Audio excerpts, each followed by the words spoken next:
kali saya baca Al-Fatihah 7 kali di dalam air, baru saya minum. Ini menjadi wirid saya, kebiasaan. Bisa boleh satu kali baca Al-Fatihah, boleh 3 kali, boleh 7 kali. Dan subhanallah, Al-Fatihah termasuk surah yang paling dahsyat untuk menyembuh segala penyakit. Tapi tergantung keyakinan, jangan coba-coba. Tapi itu mujarrab. Sakit kepala, sakit gigi, sakit tangan, apapun sakitnya, taruh tangan kanan di posisi sakit. Misal sakit kepala, di mana tangan kanan taruh di atas sakit kepala atau di posisi sakitnya, dan baca Al-Fatihah. Dalam penuh keyakinan, Al-Fatihah adalah menyembuhkan segala penyakit. Ayat kursi berlindungan dari bahaya sihir, berlindungan dari bahaya dukun, berlindungan dari bahaya orang yang ingin menjatuhkan keluarga kita atau menghancurkan usaha kita. Ayat kursi perlindungan dari ini semua. A'zamu ayatin fi kitabillah, ayat yang paling agung di dalam Al-Quran adalah ayat kursi. Bahkan ketika turunnya ayat kursi, turun dengan cahaya. Al-Fatihah pun turunnya dengan cahaya. Termasuk juga 3 ayat terakhir daripada suratul Baqarah, lillahi ma fis samawati wa ma fil ard, sampai akhir. Jadi ayat-ayat yang sederhana ini boleh Bapak Ibu dijaga menjadi wirid kita sehari-hari. Walaupun tambah sakit, anak kita sudah tidur dan dia belum baca ayat kursi, tak apa-apa, orang tuanya bacakan Al-Fatihah sambil usap kepalanya, bacakan ayat Al-Kursi sambil usap badannya, insyaAllah dilindungi oleh Allah dari segala bahaya. Suratul Baqarah jadi wirid. Alhamdulillah, saya dengan adik saya termasuk ibu saya tidak pernah tinggalkan Suratul Baqarah setiap hari, khatam. Kalau saya baca Suratul Baqarah 39 menit tuntas. Dah tahu kalau Bapak Ibu berapa hari. Saya 39 menit cukup. Lancar, bacaan lancar sudah cukup 39 menit khatam Suratul Baqarah 286 ayat. Dan saya jaga Suratul Baqarah ini karena Rasulullah SAW bersabda, "Alaikum bi suratil Baqarah fa inna akhdaha barakah wa tarkuha hasra wa la tastati'uha al-batalah." Bawalah Suratul Baqarah, jagalah Suratul Baqarah. Barang siapa yang membawa Suratul Baqarah, dia telah membawa keberkahan. Dan barang siapa yang tinggalkan Suratul Baqarah akan menyesal. Dan orang yang membaca Suratul Baqarah di rumahnya tidak akan berani didekati syaitan rumahnya. Kalau syaitan di dalam pun akan lari kabur dari rumah yang dibacakan dalamnya Suratul Baqarah.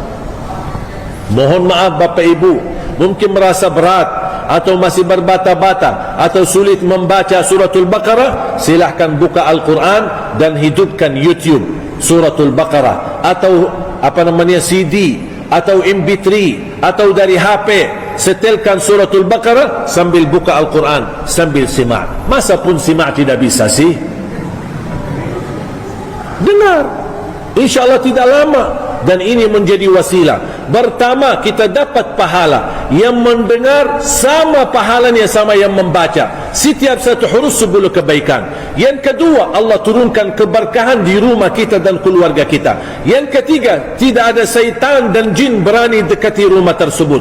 Yang keempat, kalau ada jin, ada godaan, ada makhluk halus di dalam rumah kita, akan diusir oleh Allah dengan kekuatan dan cahaya Suratul Baqarah. Bahkan Al-Baqarah menjadi perlindungan dari segala penyakit. Faham Bapak Ibu? InsyaAllah siap amalkan sesuai kemampuan. Tak usah 39 menit, tak apa-apa, sesuai kemampuan. Kalau tak bisa tuntas satu hari, tak apa-apa, lanjut besoknya. Kalau belum bisa selesai pun, lanjut hari ketiganya sampai selesai Suratul Baqarah. Begitu selesai, ulang lagi dan jadi rutin, InsyaAllah sampai akhir hayat. Wallahi dahsyat.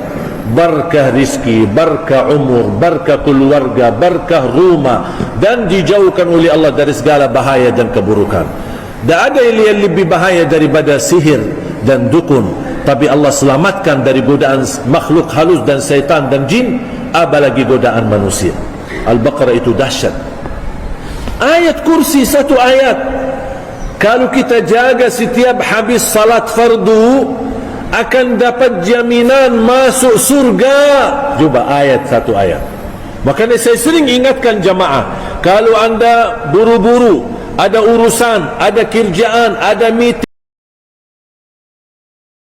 ada janji, begitu Assalamualaikum warahmatullah, Assalamualaikum warahmatullah, Astaghfirullah, Astaghfirullah, Astaghfirullah, Allahumma salam, sampai habis langsung ayat kursi. Habis itu dah apa-apa jalan. Ayat kursi dulu. Kalau anda takut buru-buru, ada urusan dah bisa ditunda, ayat kursi dan zikir yang lain dah apa-apa sambil jalan.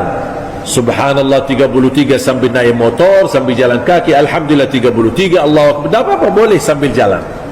Tapi ayat kursi jangan sampai terlewat habis salat fardu. Kenapa? Rasulullah SAW bersabda, man qara'a ayatal kursi dubura kulli salatin laysa bainahu wa bainal jannati illa an yamut. Barang siapa yang membaca ayat kursi setiap habis salat fardu, tidak ada sesuatu yang mampu menghalanginya untuk masuk surga. Subhanallah, satu ayat. Rugi orang yang tidak baca ayat kursi.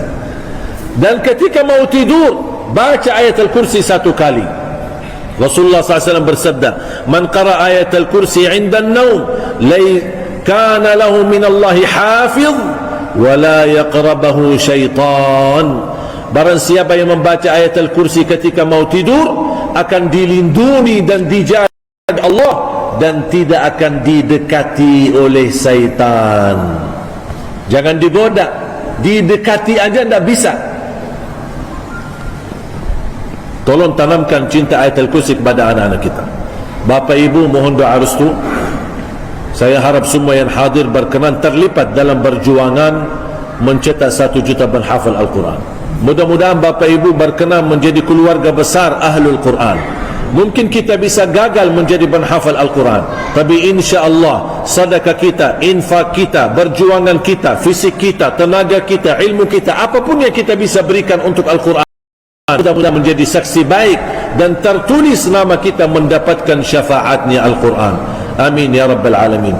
Allahumma ya Allah, terimalah niat baik kami, berikan kemudahan untuk kita memperjuangkan Al-Quran di bumi Indonesia.